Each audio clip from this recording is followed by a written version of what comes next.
Піл уақиғасы. Адалдықтың жеңер күні де алыс емес. Қағбаға шартараптан келіп зиярат етушілер күн өткен сайын арта түсті. Қасиетті Қаратастың мұншалықты көп зияратшысы барын қызғанатындар, көре алмайтындар халықтың мұнда келуіне кедергі қоймақ болады. Сондайлардың бірі Хабаш, Эфиопия сұлтанының қарамағындағы Йемен әкімі Әбраха Ашрам еді. Әбраха Қағбаға келушілердің санын азайту мақсатымен Византия императорының көмегімен алдымен Сана қаласында Куллейс деп аталатын шіркеу салдырады. Алтынмен аптап, күміспен күптеп, дүниенің түкпір-түкпірінен асыл тастар алдырып безендіреді. Мұндай шіркеу бұрын-соңды еш жерде болмаған. Шіркеуді әшекейлеп, әрлеп, Әбраха халықтың назарын аударды көксейді. Сөйтіп, Қағбаға қарай ағылған көпшіліктің сенімін, сүйіспеншілігін жоймақ болады. Шіркеу құрылысы аяқталған сәтте, Әбраха Хабаш билеушісінің марапатына ие болу мақсатымен оған былай деп хат жазады. Уа жоғары мәртебелі билеушім, сенің құрметіңе таңғажайып сәулет ескерткішін тұрғыздым. Мұндай құрылысты бұған дейін арабтардан да, ажамдардан да ешкім көрген емес. Алайда Әбраханың тыраштануы босқа шашылу еді. Шіркеудің көз жауын аларлық безендірілуін көру үшін ғана келетіндер болды. Келгендердің қай-қайсысы да құрылыстың әсемдігіне бас шайқасатында көп аялдамай шығып кете баратын. Ал Қағбаға қарай ағылушылар легі сағат санап арта түсті. Әбраханың Қағбаның беделін түсіру мақсатымен керемет шіркеу салдырғанынан арабтар тез-ақ хабардар болады. Оның бұл пиғылы халықтың ашу-ызасын туғызады. Кинана тайпасынан Нәуфәл есімді араб шіркеуді ластап мазақ етуді ойлайды. Бір түні осы оймен шіркеуге барып ішіне айналасына дәрет сындырады.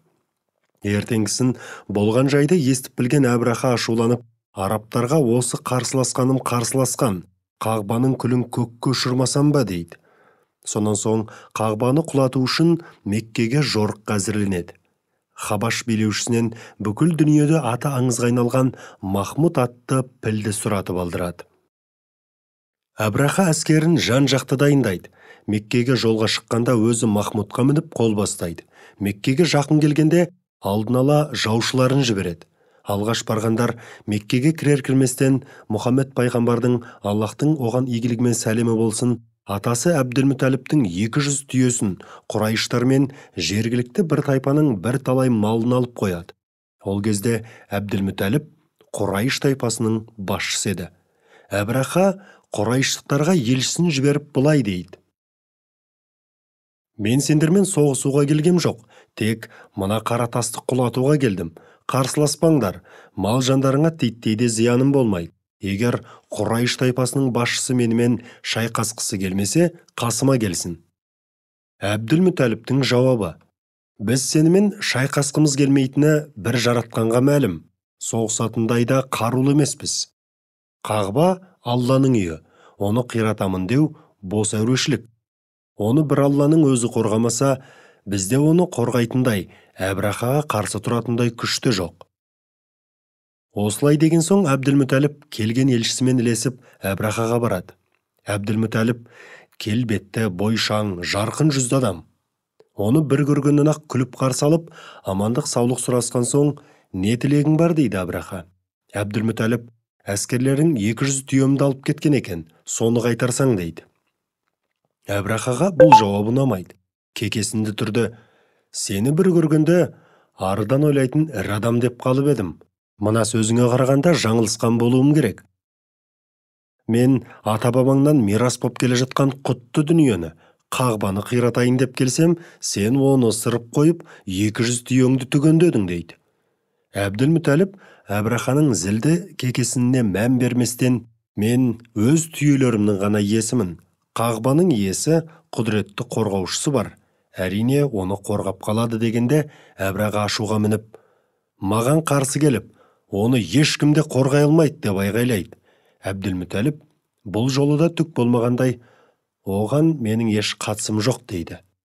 Әбраха ақырында Әбділмүтәліптің түйелерін қайтарып береді. Әбділмүтәліп Меккеге қайтып келіп, болған уақиғаны Құрайыштықтарға баяндайды. Сонан соң қайтқан малда қайыр бар деп, 200 түйесін жаратушының жолында құрбандыққа шалмақ болып, белгі соғып қоя береді. Әбділмүтәліп Әбраханың әскерлерінің зұлымдығынан сақтану үшін халқын жинап, уақытша Меккеден кетулерін талап етеді. Өзі де бірнеше адаммен бірге Қағбаға барып, есігіне сүйеніп тұрып, «Уа жаратқан ием, сен сақтағанды сақтайсың. Құлдарың осылайша сақтанып қорғанбақшы.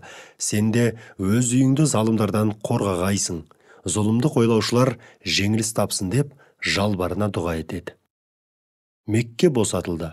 Халқы тау мен тасты паналап, Әбраха әскердің шабуылын сырттай бақыламақшы. Мекке мен Қағба қайғылы, Құрайыштықтардың жүзі солғынды.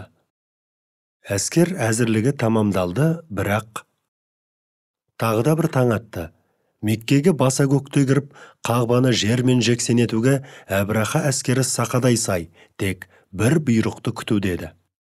Милади 571 жылғы Мұхаррам айының 17-сі жексенбі. Әскер шабуылға енді кірісейін деген сәтте, Әбраханың бағдар көрсетушісі, жолбасшысы Нуфайл ибн Хабиб есімді адам алып біл Махмудтың құлағына иіліп сыбырлады. «Шөк, Махмуд, шөк. Аман-есен тұрғаныңда келген жолыңмен кері қайт. Сен Алла тарапынан қасиетті саналатын аймақтасың».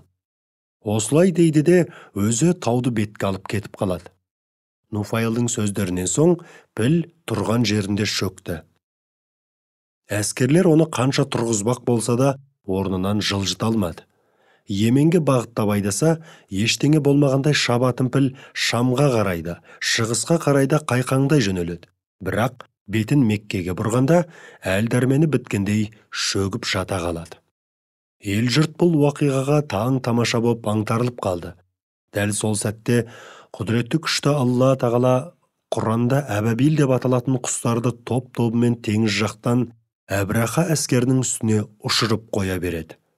Тұрқы кішкене ғана, түрі қарлығашқа ұқсайтын әбәбилердің әрқайсының аузында бір-бірден тістеген, аяқтарының арасында екегіден қыстырған үлкендігі бұршақтай тастар бар еді. Олар осы тастарды келген беттерінде әскерлердің үстіне жаудырып кеп жібереді. Тас тигені тигендей сулап түсіп өліп жатты.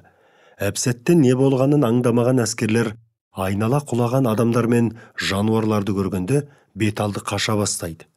Әбраха да әреңдегенде құтылады, алайда тас тиген денесінің жарасы жазылмай, ақыры арманына жете алмай, о дүниеге аттанды.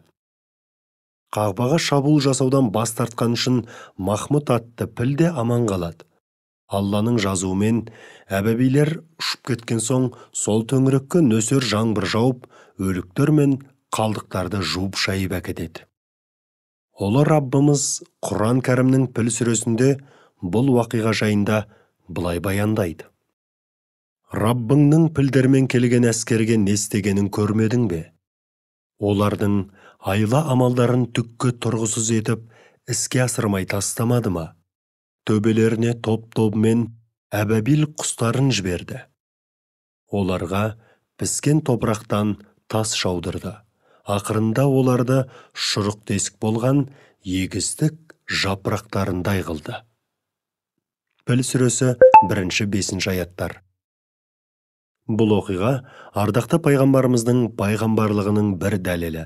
Әлбетте, Алла тағала рахымы мен хикметі арқылы Хабибінің, яғни ең сүйікті құлы, Әзіреті Мұхаммедтің, оған Аллахтың игілігімен сәлемі болсын, құрметі үшін қасиетті мекенді Әбраха әскеріне тап-татпасы айтпаса да түсінікті.